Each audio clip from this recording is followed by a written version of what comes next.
Simple steps you can take to find the right solution for you. Whether it's hearing stories about what other people are going through or finding the resources we need to navigate the stresses in our lives. Visit loveyourmindtoday.org. That's loveyourmindtoday.org. Brought to you by the Huntsman Mental Health Institute and the Ad Council. Our annual Thanksgiving tradition continues. You're listening to the annual Superman Superfest on Old Time Radio USA.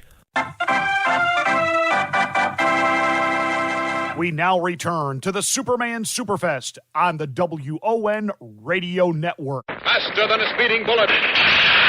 More powerful than a locomotive. Able to leap tall buildings at a single bound.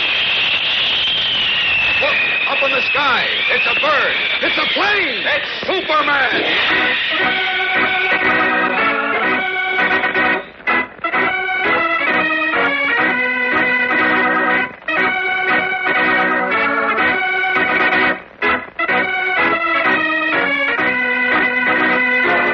Yes, it's Superman, strange visitor from the planet Krypton, who came to Earth with amazing physical powers far beyond those of mortal men, and who, disguised as Clark Kent, mild-mannered reporter for a great metropolitan newspaper, wages a never-ending battle for truth and justice.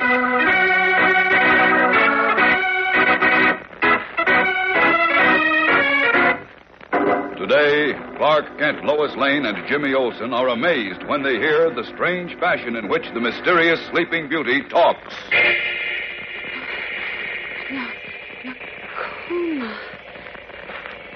Nakuma. Whither art thou? Gosh, she's talking to the bird, and he understands her. Quiet, Jim.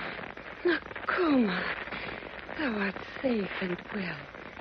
It does my heart good to see thee. Clark. Her manner of speech, it's strange. Yes, it's as if she's come from the 12th century. That's the language they used 700 years ago.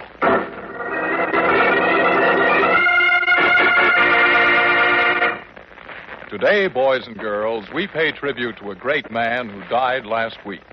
Father Flanagan is his name, and he was known far and wide as the beloved founder of Boys Town. Many, many times during his life, the famous Nebraska priest was known to say, "There is no such thing as a bad boy." That was his motto and his creed. And it wasn't just a collection of words to him.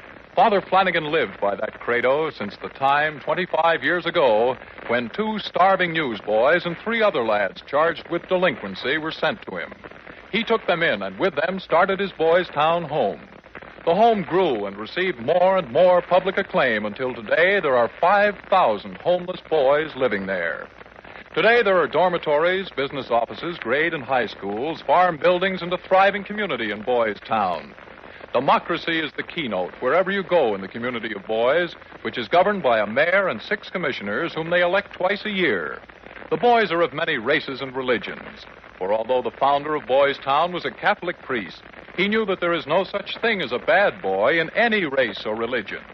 Young men from all walks of life will mourn Father Flanagan because he was a good friend, a man who was able to see the best in any boy, no matter how tough he might appear to be on the surface. Now it's up to you, boys, to prove Father Flanagan was right when he believed that there is no such thing as a bad boy and that all kinds of people, just like the citizens of Boys Town, can live together in understanding, peace, and harmony.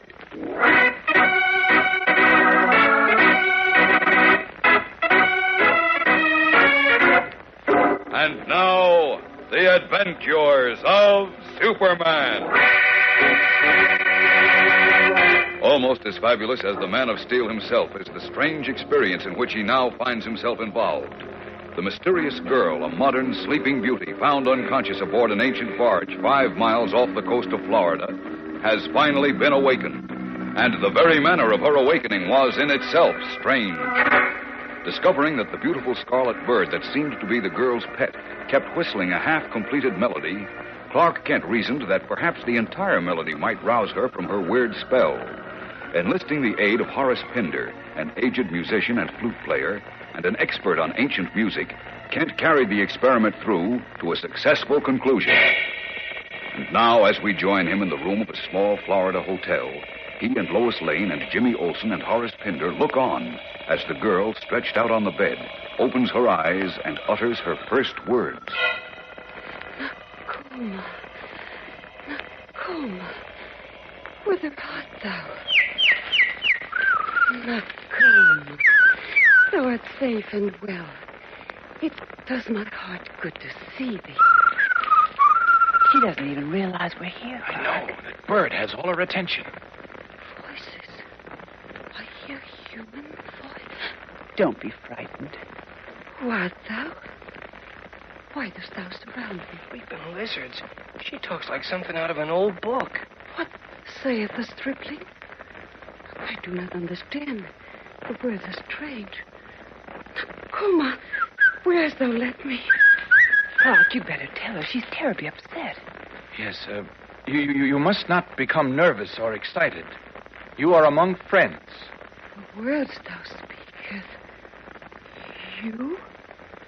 You? I do not understand the meaning of you. Oh, it means the same as thou or thee. The same as thou or thee? Yes. You? It is strange. Strange, too, is this place I find myself. Why do I not see the endless sky above me? You're in a room in a hotel. Hotel? Don't bother with all that now, Clark. Find out who she is. A damsel's voice. It is warm and soothing. I recognize therein a friend. I am a friend. Perhaps you can tell us your name. Yea, I am called Rev Peyton. This, my faithful bird, I call Nakoma. Rev Peyton. That's a lovely name. It was given me by my mother. It is made up of many things. Reverence, patience, and tenderness. Rev Peyton. Thou seest? Yes.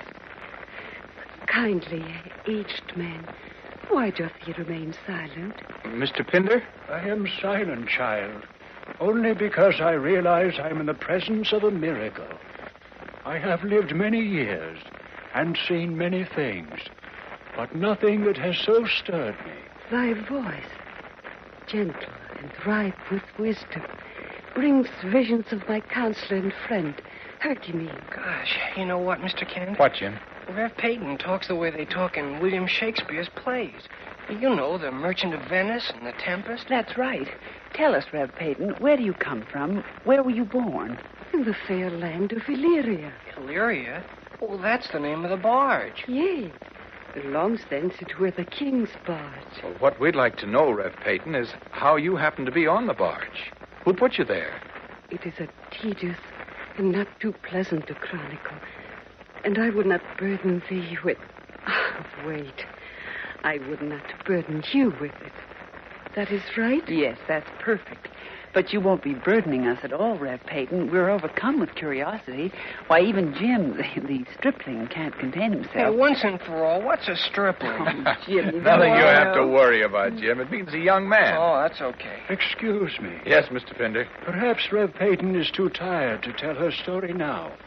She has gone through quite an ordeal, you know. You're probably right. Suppose we leave you alone for a while, Rev Peyton. No. There is so much I wish to ask of thee. Well... of you. We've lots of time for that. As a matter of fact, Clark, you better call the doctor. Great Scott, I forgot about that. He may want us to give us some food or water. You can call him from my room. We'll leave you alone for a few minutes, Rev Peyton. Just rest and get some strength back. If you need us, call out. We'll be right in the next room. Thy names. Huh? I do not know thy names. Oh, that's right, you don't. The young lady is Lois Lane. Lois Lane. That's right. It is as the soft murmuring of a mountain brook. Lois Lane. Uh-huh. And this is Mr. Pinder, the musician who awakened you. Awakened me? Hmm? Did not Nakoma awaken me? Oh, well, we'll tell you about that later. Now, this stripling's name is Jimmy Olsen. I'm glad to meet you, Rev Peyton. My name is Clark Kent. Clark Kent. That's right. I trust I shall remember. Now we leave you just for a while, but if you should need us, call. So be it. Come, Jim. Mr. Pinder. I will await thy return with great expectation. Don't worry, we'll be back. Oh, she's simply delightful, Clark. I'm mad about her. Yeah, she's swell. There's only one thing I don't understand. Oh, there are a lot of things we don't understand yet. Here we are. Lois? Thanks. Mr. Pinder? Thank you. Go ahead, Jim. The first thing you'd better do, Clark, is call the doctor and tell him what happened. Well, suppose you get him on the phone for me, Jim. Okay, what's the number? He's at the Everglades Hospital in Palm City. His name is Avery, Dr. Avery. They'll probably find him in the laboratory. Okay. Thanks. Well, what do you make of it, Clark? Frankly, nothing at the moment. What do you think, Mr. Pinder? I am both puzzled and fascinated. As for an answer, I have none. There's only one possible answer. It's quite evident that she doesn't come from a 20th century civilization. Now, if you're going to tell us she was born in the 12th century, Clark, you can stop right No, there. not born in the 12th century, Lois, but raised in a 12th century atmosphere. Okay, Remember, she was puzzled about the ceiling of the room. Well, didn't rooms have ceilings in the 12th century? Well, yes, but they weren't made of plaster. Dr. Avery, hold on. I guess Jim's got the number. Okay, Mr. Kent. Okay, thanks a lot, Jim. Hello, Doctor. Yes, Mr. Kent. I'm calling to tell you that we awakened the girl. You did? Uh-huh. That's splendid. She's fully awake now. How did you manage it? Well, I'll tell you as briefly as I can. Working on the theory that the bird's peculiar whistle had something to do with the deep sleep she was in, we contacted a musician and had him complete the melody the bird was singing. It was amazing.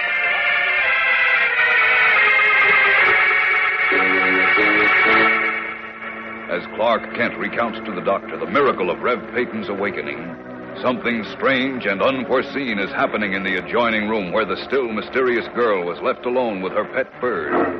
We'll be back in a moment to find out what it is, so keep listening.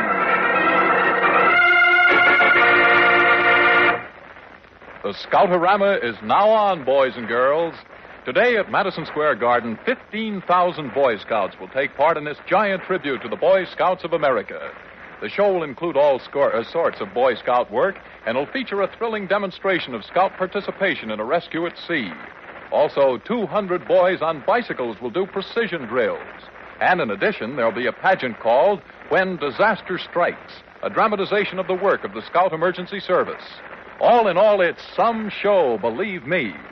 As you probably know, lots of cooperation will have to go into making that show a success. But teamwork is an old story to the Boy Scouts. That's how these fellas always get things done. For from the mighty Eagle Scout right down to the young cub, they all pitch in together and lend a hand to get things done swiftly and well. That's what's meant by teamwork. Now, a good scout is judged on the basis of how well he lives up to the duties prescribed for him. According to the Scout law, he must be 12 things: trustworthy, loyal, helpful, friendly, courteous, kind, obedient, cheerful, thrifty, brave, clean, and reverent. Any boy who lives up to those standards is a good scout and grows up to be a good citizen. The way he worships God, the country his family came from, these things have nothing to do with it, as all scouts know. And even if he doesn't happen to be a member of the Boy Scouts, he can follow the same rules to be a good American. So now, to the Scoutorama and to the Boy Scouts of America, we say good luck and good scouting.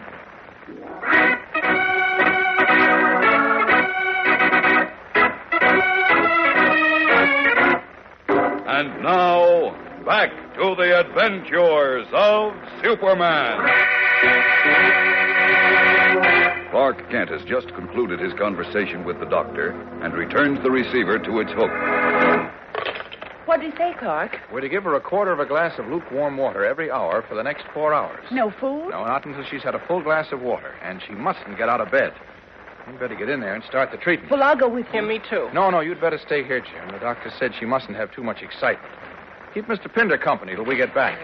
Okay. Come on, Lois. Right. How long did the doctor say she'd have to stay in bed? Oh, just a few days. She's got to get some nourishment first, but in easy stages. Here we are. Open the door gently. She may be asleep. Oh, yeah, sure. Is she asleep? Well, great Scott! What's the matter? She's gone. No. Yes, the bed's empty. Both she and the bird are gone.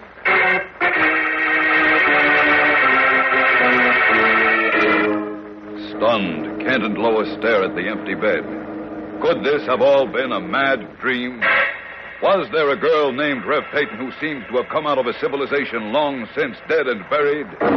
Fellows and girls, this is mystery heaped on mystery. So don't miss one exciting word of what follows. Never has Superman been involved in so curious and puzzling an adventure as this one. And this is only the beginning. So be sure to listen tomorrow for Chapter 6 of The Mystery of the Sleeping Beauty on The Adventures of Superman.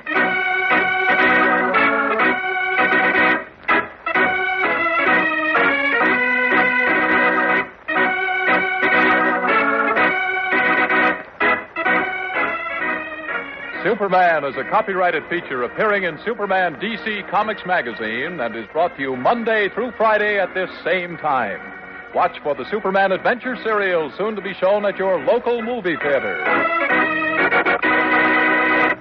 Faster than a speeding bullet. More powerful than a locomotive. Able to leap tall buildings at a single bound. Look, up in the sky. It's a bird. It's a plane. It's Superman.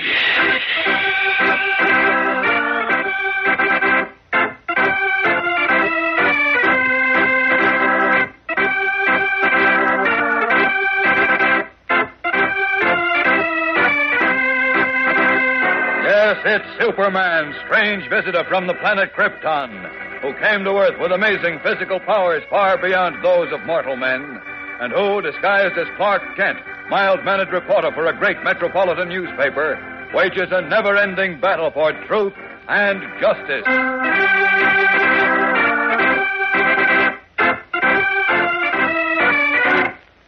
Today, Superman, in his guise of Clark Kent, is with Lois Lane when they find Rev Peyton, the mysterious sleeping beauty, missing. She's gone, Lois. The room is empty. Well, that's impossible. Impossible or not, it's true. Look, the bed's empty and the bird is gone, too.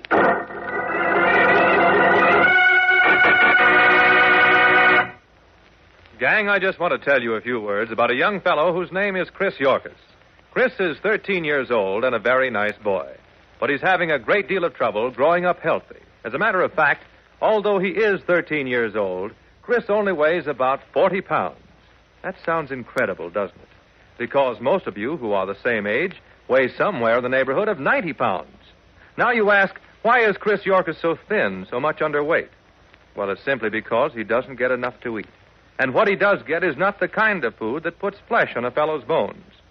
Now, it isn't because his mother doesn't want to give him the proper foods, or even because he doesn't want to eat. Chris's condition is due to the fact that in the war-ravaged country where he lives, he just can't get the proper foods.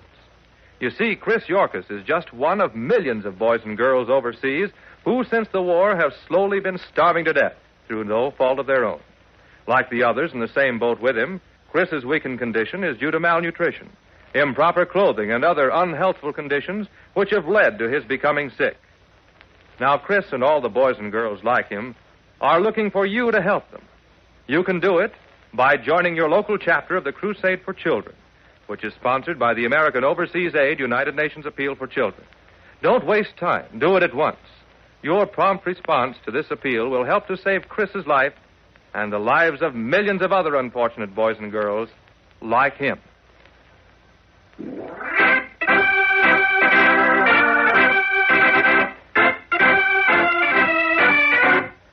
And now, the adventures of Superman. Yesterday, as you remember, having succeeded in awakening the mysterious sleeping beauty, Clark Kent, Lois Lane, Jimmy Olsen, and the elderly musician, Mr. Pinder, left her alone with her pet bird in a coma and stepped into the adjoining hotel room to call the doctor. Learning from the doctor that the girl must be given small amounts of water at regular intervals, Kent and Lois returned to her room to begin the treatment, only to discover that both the girl and the bird were gone. Jim, something terrible has happened. Mr. Pender's asleep. He was tired, and I got him to stretch out on the bed, and he fell asleep. Close the door. No, we've got to leave it open. Why? The girl, Rev Peyton, is missing. Missing? What do you mean? She's not in her room, and neither is the bird. Clark's going to look for them, and he said to leave the door of this room open. Golly, where'd she go? Well, now, if I knew, Jim, I wouldn't be standing here talking about it. But she was weak as a cat. How'd she get out of bed? I don't know, but I'm afraid Lois? that... Who's that? That's Mr. Kent. He's got Rev Peyton. He's carrying her. Good heavens. Now, there's nothing to cry about, Rev Peyton. It's all right. You made a mistake, that's all. Clark, where did you find her? At the waterfront. She thought we were angry with her, so she decided to run away and not bother us. Oh, you poor child. Now, here. Dry your eyes with this handkerchief. And you must promise us never to do anything like that again. We're your friends, Rev Peyton. We want to help you. Promise? I give thee my word. That's better. Now, just relax and tell us your story. Where you came from and how you happened to be on that barge floating out at sea. After all, we can't help you unless we know who you are. I will tell thee gladly. Many long years ago, before my father's time, and yea, before his father's time, a small band of people, fleeing the hardships and oppression that had been visited upon the land of their birth, joined together under a benevolent ruler, and resolved forthwith to seek elsewhere a haven of peace and contentment. And so, on an appointed day, many ships set sail upon the sea, led by the magnificent barge of the king, the Illyria. 90 days and nights the ships sailed on, driven by favorable winds. Finally, land was sighted. Our pilgrimage is at an end. Here will we rest our weariness, my countrymen. In yonder verdant hills, far removed from the strife of men, shall we find peace. What saith Hercamine, my counselor? Dost agree, O wise one? Thy judgment, sire, is as always beyond reproach. Then so be it. And so it came to be that the land in which I was born was founded. My people built their homes for peace, for goodwill, for gracious living. Crime was not known to us, nor was slavery, nor any form of injustice from which my people had suffered before they took to their wanderings. But still, they did not feel entirely safe. One day a voice rose above all others in the meeting hall of the Supreme Council. I propose that we surround ourselves with huge walls and heavy iron-wrought gates. I further propose that these gates be sealed to allow no stranger to enter, and none of us to emerge. Aye, good idea. What saith Hercamine to this strange proposal? Sire, can we not soften this decree? Can we not say that once a year our gates will be opened so that those of our people who wish to stay no longer may leave to wander where they will? Methinks 'tis a wise suggestion. Is agreed? 'Tis agreed. Aye. So be it decreed. And that decree remained the supreme law of our land. One day, not so many years ago, among the strangers who joined us, there was one who was unlike all the others. His name was Franz. He was of medium height. His hair was thin on his head, and the tones of his voice were harsh and not too pleasant to the ear. But his mind was quick and sharp, and he caught the confidence of many of my countrymen. So much so that at the death of my father, who had ruled well, he became Grand Master of our land. One day, I was sitting in the garden of Hercamine the counselor, when Nakoma came to rest on my shoulder. What hast thou in thy bill, Nakoma? Forsooth, a slip of paper, with writing upon it. And 'tis in a tongue I neither read nor speak. But wait, Hercamine comes, he will know. Greetings, fair Peyton. How good it is to find thee sunning thyself in my garden. Look, Hercamine, see what Nakoma has brought to amuse me. What trifles amuse thee, child? 'Tis naught but a piece of paper. Nay, it is no mere slip of paper. There's writing upon it. Strange and unknown writing. Look. What says it, Hercamine? What says it? I cannot tell at this moment, my dear, but I fear it bodes ill, for there is a name affixed to it, a name we both know, belonging to one we do not trust.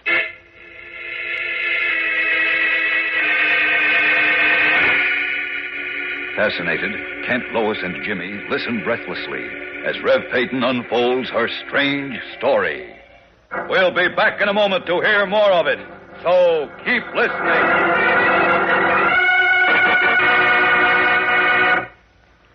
Once again, gang, let me tell you that one way to practice and live in the spirit of real, true brotherhood with people all over the world is to care about others and to share with others whose situation is not so fortunate as yours.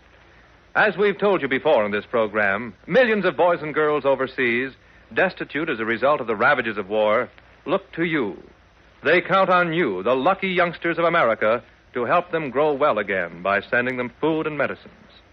And you can do that by joining the Crusade for Children, a national organization sponsored by the American Overseas Aid, United Nations Appeal for Children, whose sole purpose is to raise funds for food, clothing, and medicines to be sent overseas to sick and hungry boys and girls, victims of the war. Members of Crusade for Children canvass their neighborhoods for contributions and raise funds in many other ways, including the staging of neighborhood plays, backyard carnivals, collections of scrap, waste paper, and many other activities. Doing these things is lots of fun.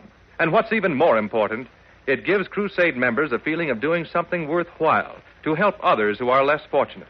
And every little bit of help such as that counts towards creating a feeling of mutual friendship and understanding among people of all nations, which is the root and foundation of lasting peace. So join the Crusade for Children in your city. Don't delay. Do it right away. For more complete details, contact the local office of the American Overseas Aid, United Nations Appeal for Children in your city.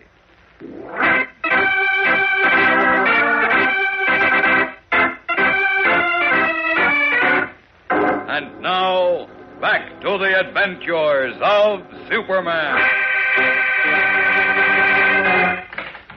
Did Hutamin the Wise summon the Grand Master? In the name of the Princess Repeten, I. Was it thy will, my princess, that I come? It was my will. Then, though I am Grand Master of Illyria, holder of the highest office in the land, I am pleased to await thy pleasure. Speak, Hercumene. Mayhap 'tis of no great moment, but the bird of the Princess Repeten found this scrap of paper we know not where. It bears thy name at the bottom of it. And also, it is writ in a strange tongue, which only the wise man Hercumene can read. Dost know of what thou accusest me? We know full well. Frauds, when the people of Illyria welcomed thee within their gates, thou gavest thy solemn oath never to communicate with the outside world again. Why art thou telling me this? Because this note is witness that thou hast formerly and art now continuing to traffic with strangers who live without our gates. That, as thou knowest, is the highest crime in Illyria. I am a patient man, Princess Repeten, and I have hearkened unto thee, knowing full well the debt I owe the people of Illyria. But I am not guilty of the crime of which I stand accused. Thou accusest someone else in Illyria of inviting a warlike people with their warlike instruments into our fair country? Is that what was writ on the paper, Hercumene? Aye, Repeten. The princess blanches. She grows white. Yes, who would not? Thou art a traitor, betrayer of the peace-loving people who gave thee sanctuary and bestowed upon thee the highest order of the land. 'Twas not I who broke the laws of communication with the outside. Whom dost thou accuse, then? None other than she, who sits pale and trembling before us. What? Darest thou accuse the Princess Repeten? Thou darest accuse me of treason? Me, Repeten, oldest daughter of our kingly family? Thou darest? Aye. Now I, Franz, Grand Master of Illyria, do accuse the Princess Repeten of treason to her people and to her country. And on this day, at this moment, I, Franz, condemn the Princess Repeten to death.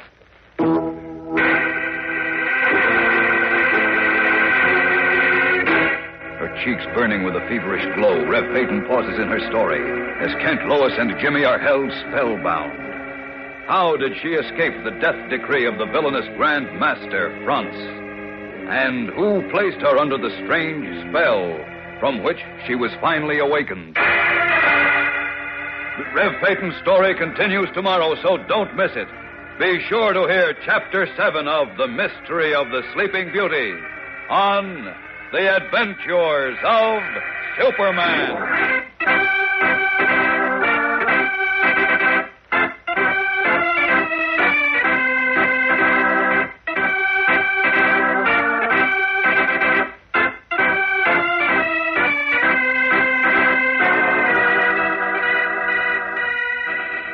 Superman is a copyrighted feature appearing in Superman DC Comics magazine and is brought to you Monday through Friday at the same time. Watch for the Superman Adventure serials soon to be shown at your local movie theater.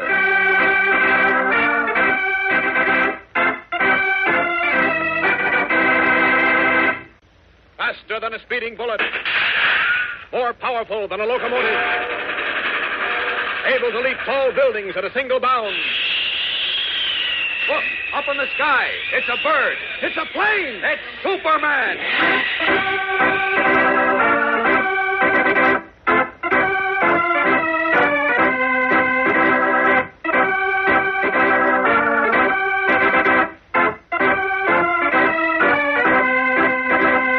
Yes, it's Superman, strange visitor from the planet Krypton, who came to Earth with amazing physical powers far beyond those of mortal men, and who, disguised as Clark Kent, mild-mannered reporter for a great metropolitan newspaper, wages a never-ending battle for truth and justice.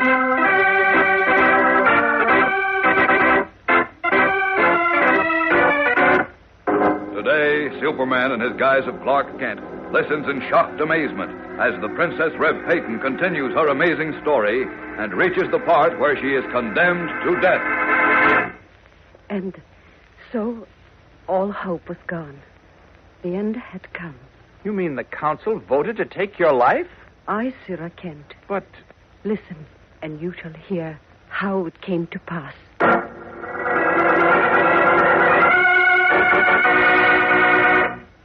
Ladies and gentlemen, in this corner we have Alfred Kahn, amateur light heavyweight boxing champion of New York State, 21 years old and weighing 175 pounds. Gang, that's our introduction of a 6-foot black-haired fighter who is probably the only ring champion to develop behind the barbed wire of a concentration camp. Al came to the United States last September, and his swinging fists have landed him all over New York's sporting pages. Possessor of a powerful right and a vicious left hook, he won the New York Golden Gloves light heavy crown in February by virtue of 3 consecutive knockouts. The young fighter was born in Germany, but when he was 12 years old, he and his family had to escape the Nazis. They managed to reach Shanghai, and everything was okay until Pearl Harbor.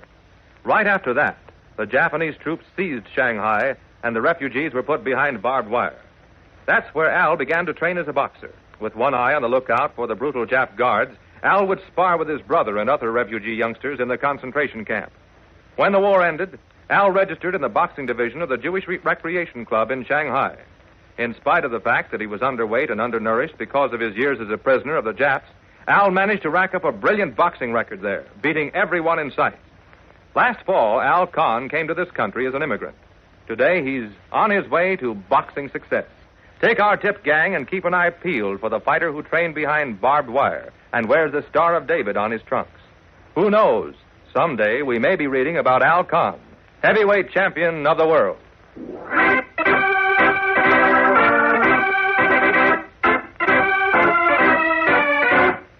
And now, the adventures of Superman.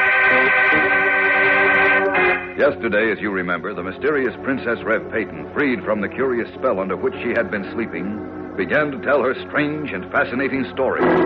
Lois Lane, Clark Kent, Jimmy Olsen, and the old musician, Mr. Pinder, had listened intently without a single interruption. But now, Kent notices that she is growing pale from exhaustion. You're tired, Princess Rev Peyton. You should rest a little now. Nay, Sarah. My name is Clark Kent, and here in America we say Mr., not Sarah. 'Tis agreed. And now, shall I proceed with my tale? Well, do you feel strong enough? Aye. The faintness has left me. But where did I leave off? Well, you told us how in Nakoma your bird had found a strange piece of paper that Herkimer, the High Counselor, suspected was a message to the enemy. Mm-hmm. Herkimer then accused Franz, the Grand Master. Have I got that right so far? 'Tis perfectly recalled. Well, there wasn't much more, because when he was accused, Franz turned upon you and condemned you to death for treason. Aye. And that's where you stopped. Now, what happened then? How was it that your life was spared? And why were you placed on the open sea to die? Aye. 'Tis there that my tale grows stranger still. Oh? Herkimer, shattered with grief at the pronouncement of the Grand Master, broke all existing rules and demanded a hearing of my case in a special session of the High Council. I was locked away in my chamber while the council gathered to consider the matter.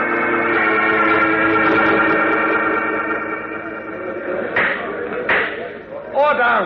Order! The assembled company will please come to order. Gentlemen of the council, 'Tis only out of reverence for the illustrious name of our princess that today I have permitted the council to gather to hear the evidence in the matter of her plot of treason against Illyria. Let Hercumene speak. Let us hear the venerated counselor. Does he defend the girl? Speak, then, Hercumene. My brothers, what can an old man say to a charge such as this, brought against an innocent girl, nay, a child?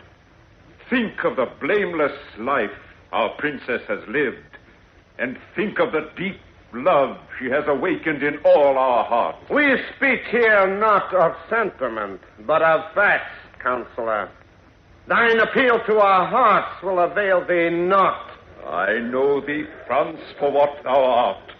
I do not appeal to thee for mercy for Eth Peyton, but to those of us who have known her much longer than thou. Then we shall see how these her older friends cast their votes. Vote, let us vote. So be it. I, Franz, Grand Master of Illyria, do hereby in open council condemn the Princess Rev Patron to death for the crime of treason. Those who vote aye, raise your hands. Clerk, make the count. The hands count 1 and 20, and I cast mine, which maketh 2 and 20. And all those who wish to say nay, raise their hands. Old man, thy votes are 1 and 20 against my 2 and 20. The will of the Grand Master is supreme. And so the die was cast. The council had spoken. Thereafter, no one was permitted to communicate with me until Hercumene came bearing the poison cup, which was to put me to sleep forever. I was alone in my locked chamber, alone save for Narcoma, the fateful Narcoma, the unswerving, when suddenly the door opened. Hercumene. My princess. Thou bearest a cup in thy hand. Aye, 'tis a bitter cup, a cup of sorrow. The council hath condemned me. Aye, Franz convinced them of thy guilt. And I must die? I must die? Nay, nay, my child, methinks not so. I meanest thou, Hercumene? What aught can happen now? Thou sayest the council... Calm thyself, princess, calm thyself. I have a plan. I will not let thee die. What daring plan does Hercumene propose to try? He knows full well that defiance of the Grand Master, Franz, will mean death for him, too, if discovered. Nevertheless, he goes ahead. How? We'll know in a moment, so keep listening.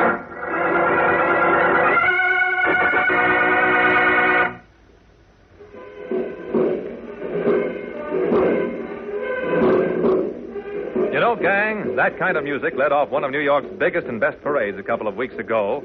Maybe you saw parts of it in the newsreel. It was a parade of young people who represented all the United Nations. They marched for the purpose of reminding Americans that there are hungry children all over the world who need our help. There were thousands of boys and girls marching, kids of every size, shape, and color, wearing every kind of costume imaginable. As you watched boys and girls dressed in the native costumes of Poland and France, China and Sweden, and all the other lands, you couldn't help wondering where they all came from. It was just as if a rocket ship had been sent to pick up a boy and a girl from every place in the globe. And here they were, gathered all together in one parade. But nobody had to make an expedition to find these boys and girls, because every one of them is an American, living right here in our own country. Yes, the girl who lives right next door to you, or the boy down the block, might have marched with the others, because scattered up and down, all over our country, are people who came from foreign shores. As a matter of actual fact, every single one of us is descended from an immigrant, someone who came here to America bringing costumes or clothes or memories of another land. That makes this an exciting country we live in, a land where all races and kinds of people mix to make a pattern that spells America, a land of the brave and the home of the free. Let's do everything we can to keep it that way.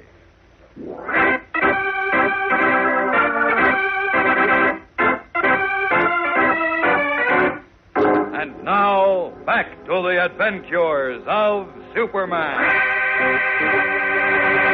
Herkimer has just informed Rev Peyton of a plan he has in mind to defy France, the Grand Master, and save the princess from her doom. Listen. What is it, Herkimer?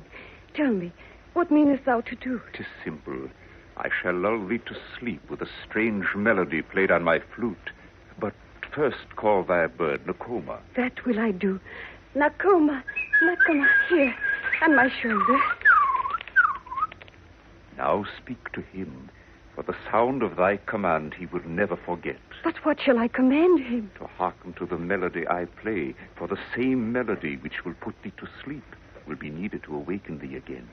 Hearken, Nakoma, unto the melody Herkimer plays, and repeat the song forthwith.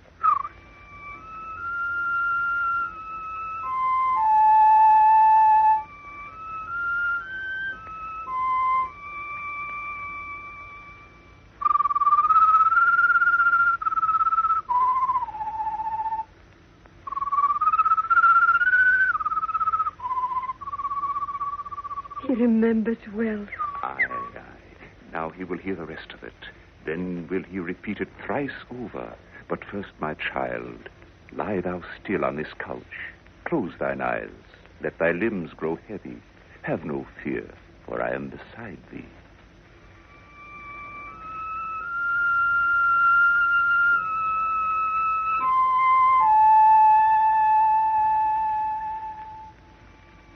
So that's how you fell asleep, Rev Peyton. I, Mr. Kent, so gently was I placed under the tender spell. I felt naught but peace and contentment. And I suppose that's all you remember. That is, until Mr. Pinder here awoke you with his flute. Nay, I remember everything. I don't understand. You said you were asleep. I was asleep, 'tis true, but the sleep that held me was of a strange nature. I could hear all that transpired about me. Oh, but you couldn't move or see or speak. Is that it? Aye. But let me go on with my story.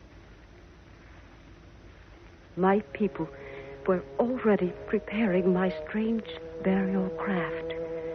It was the royal barge on which they had first sailed to Illyria. The movements and voices around me seemed far, far off, as in a dream from which I did not awaken.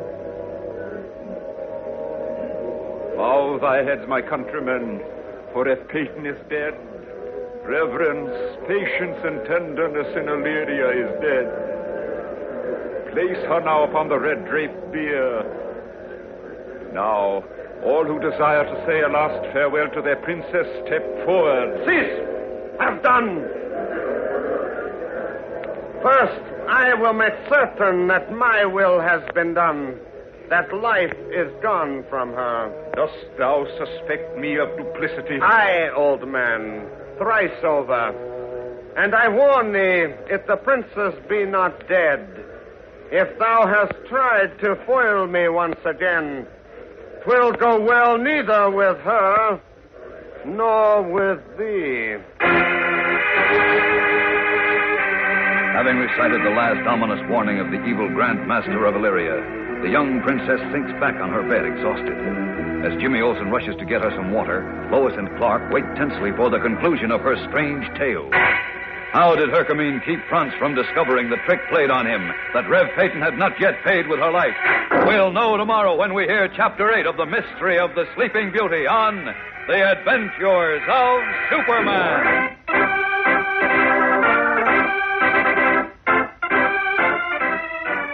Superman is a copyrighted feature appearing in Superman DC Comics magazine and is brought to you Monday through Friday at this same time.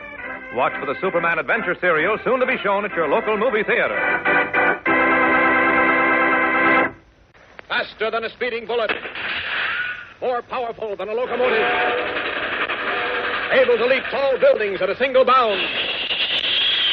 Look, up in the sky. It's a bird. It's a plane. It's Superman.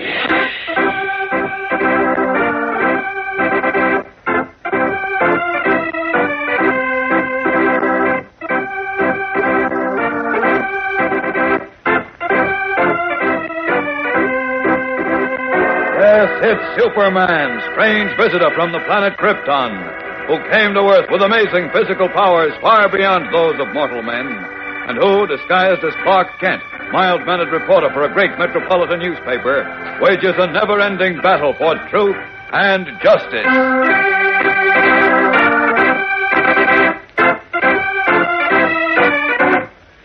Today, the Princess Rev Peyton tells Superman in his guise of Clark Kent how she was cast adrift on the open sea and how she came perilously close to death. At times, the barge on which I lay was rocked by gentle breezes. But then at other times, it pitched and tossed like a thing gone mad, and I feared for my life. Must have been a horrible experience. Aye, Sarah, it was all of that. But even more than the winds and the storms, there was the great winged creature that swooped from the sky to attack me. You mean a huge bird? Aye. List, I shall tell thee about it.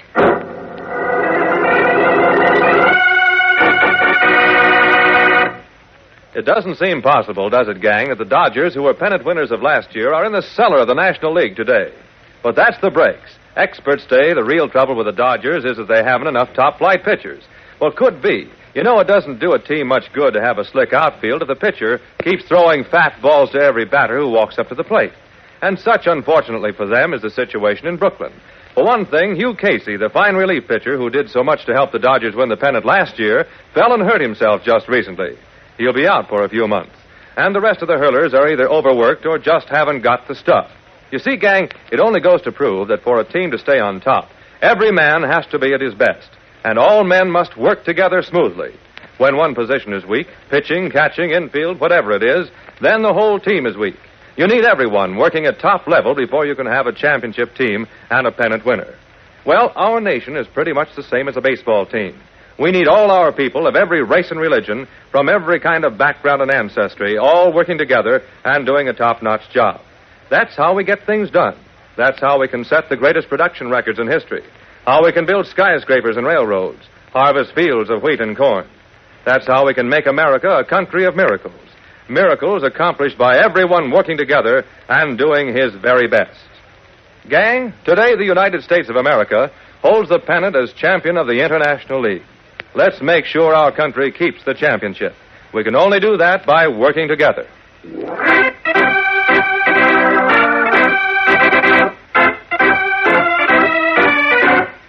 And now, the adventures of Superman. Yesterday, as you remember, the Princess Rev Peyton had solved one mystery for her spellbound listeners, Clark Kent, Lois Lane, and Jimmy Olsen, when she told them how she escaped the death sentence pronounced upon her by Franz, the Grand Master of Illyria. Hercamine, her friend and protector, had lulled her to sleep by means of an ancient melody, and her bird, Nakoma, had been taught this melody so that he could awaken her when the burial barge on which she was to be placed was well out to sea. At this point in her story, Rev Peyton sank back on her bed as though still stricken by the terror she felt at the moment when it actually happened. I can almost feel the breath of the evil Franz upon me. Never will I forget the dread in my heart as I heard him approach the barge. Had he discovered that still I lived, would have meant not only my own doom, but that of Hercamine as well. You needn't be afraid anymore. You're well protected now, and Franz is very far away. It is strange, but I feel him nigh even at this moment. Even as thou speakest, I feel him close to me. I am afraid. Oh, please don't worry, Rev Peyton. Just go on with your story. If you tell us what really happened, these strange fears may pass away. I am grateful for thy endeavors to calm my distraught mind. I shall tell thee further. Fine. Now, let's see, where were we? You had already been placed on the barge in the ocean, is that right? Aye. And then just as the barge was about to be cast off, Franz appeared in order to find out whether you were really dead. That was when this terrible dread filled my heart. Mm-hmm. But he never did discover that Hercamine had foiled him. Nay, it was a miracle that saved me. Miracle, you say? Aye. It is hard to believe, I know. But listen to the miracle of miracles which then transpired. Franz approached the barge as it was about to be cast off, and as my friends were mourning me. Stand Get thou out of my path, Herkimer, or I shall strike thee down. Here will I stand, Franz, rooted to this very spot, until thou departest. Thou wilt use neither me nor the princess so shamefully, while there is still justice in Illyria. I would not strike thee, old man. Out of my way, I say. The clouds are gathering, Franz. Beware! What care I for the clouds in the heavens? Let me pass. Depart forthwith, or I shall summon thunder to deafen thee, and lightning to blind thee. Cease thy stupid mumbling. It's thunder! Lightning! Coming in across the track!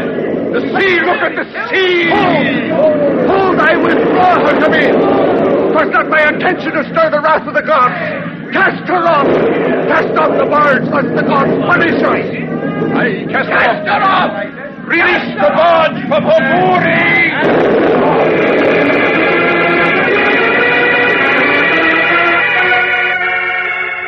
I cannot tell thee, my friend, how this miracle was performed. But this I know, that only by that miracle was I saved. From the moment the barge had been cast off from shore, the rumble of thunder and the flashes of lightning disappeared. It's remarkable.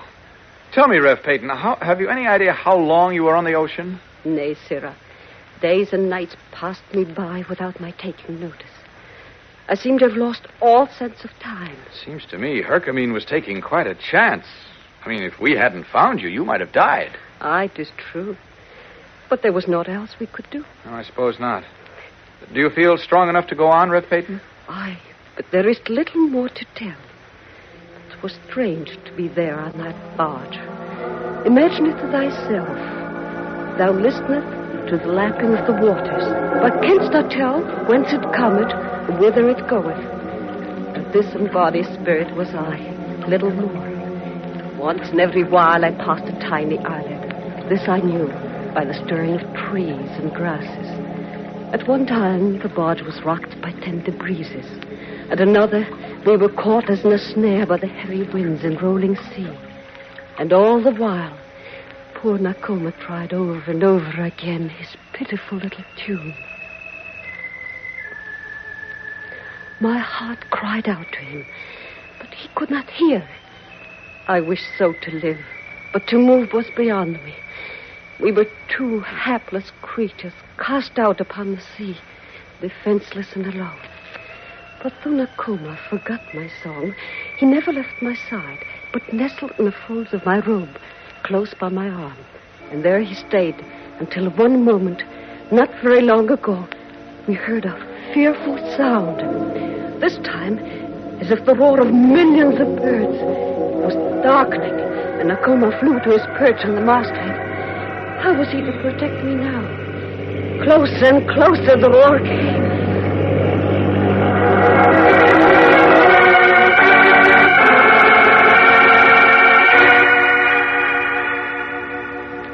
As for the rest of my tale, my friends, thou knowest this as well as I, for that roar was made by thine own craft. Oh, you mean the motor of our boat frightened you? Aye. Oh. For it was a sound neither Nakoma nor I had ever heard before in our lives. Well, Nakoma meant to fight. We can vouch for that. He almost scared us to death when he attacked us. Truly, we beg thy forgiveness. Oh, no, not at all. We're very grateful to Nakoma. If it hadn't been for the glow he gives off in the dark, we would never have found you. 'Tis well I know. My life was saved by my bird. Say, by the way, Rev Peyton, at the beginning of your story, you told us that Nakoma had flown away with the note Franz had written. Aye. He picked it off the table with his beak and forthwith flew out of Herkimer's study. Well, do you happen to know what he did with it? Nay, I'd forgotten all about it. Oh? Well, since he seems to understand you, perhaps you can ask him. Perhaps he's hidden it somewhere. I will try. Nakoma, fly to my shoulder. Nakoma, think well. Rememberest thou the slip of paper thou once didst bring to me? Didst thou hide it? Good bird, sweet bird, tell thy Rev Peyton. Didst thou hide it in Illyria? Not in Illyria? Then whither didst thou carry it? Unto the barge, mayhap. Good and faithful Nakoma. Does that mean yes? Aye, on the barge is the paper to be found. Tell him to fetch it, Rev Peyton, quickly. It may be very important. Nakoma, Go thou and seek out from its hiding place the slip of paper. When thou hast found it, bring it forthwith to me. Wait a minute. I'll open the window for him. Go, Nakoma, go.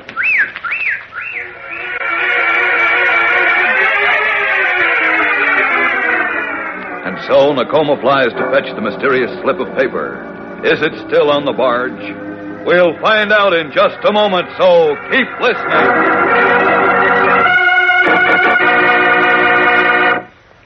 Do you know, gang, that in professional baseball, only 6 players have ever hit 50 or more home runs in one season since 1901? Well, it's true. Babe Ruth made baseball history with the Yankees when he went over the 50 mark in 1920, 21, 27, and 1928. Hack Wilson of the Cubs made the grade in 1930. Jimmy Fox of the Athletics knocked him over the fence in 1932. And Hank Greenberg knocked the stuffings out of the Old Apple in 1938. Ralph Kiner of the Pirates and Johnny Mize of the Giants each hit the record last year. Now, these 6 home run kings are the heavy-hitting greats of all time. They've walloped their way right into baseball's record book, a challenge to future players. But there will undoubtedly be others in the future. Why, some of you fellows who are practicing on the sandlots today will be the great league players of tomorrow. Yes, maybe the day will come when you will bat your 50th home run and land right up there along with the other 6 home run kings. Maybe baseball fame is in the book for the boy down the block, or the kid who just tried out for first base position on your team. Nobody can tell who the lucky guys will be. But one thing's sure, he won't be tomorrow's home run king because of where his people came from, or the way he worships God, or what his name sounds like. No, sir. It's the muscular skill behind his booming bat that will hold the answer. Power, steady nerves, coordination, and good timing, and a good fighting heart. Those are the things that make the great athlete and home run king. Who knows? Maybe that'll be you. So keep on punching. Learn to play the game. And always give your best.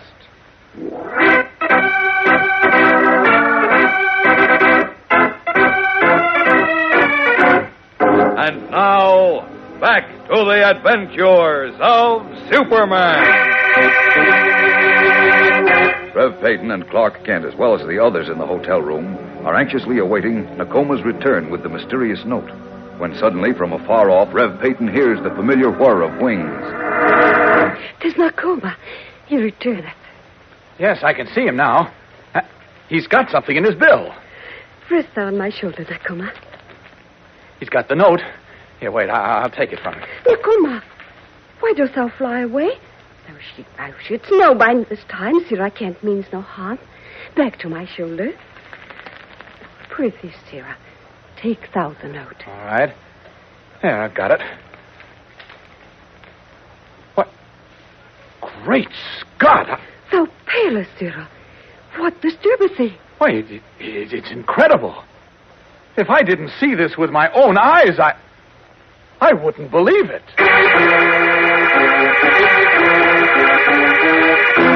Clark Kent, pale and tense, hands the mysterious note to Lois to examine. What is it that has excited him so, even drained the color from his cheeks? We'll know Monday, and it's a startling surprise, so don't miss it. Be sure to tune in Monday, same time, same station, for Chapter 9 of The Mystery of the Sleeping Beauty on The Adventures of Superman.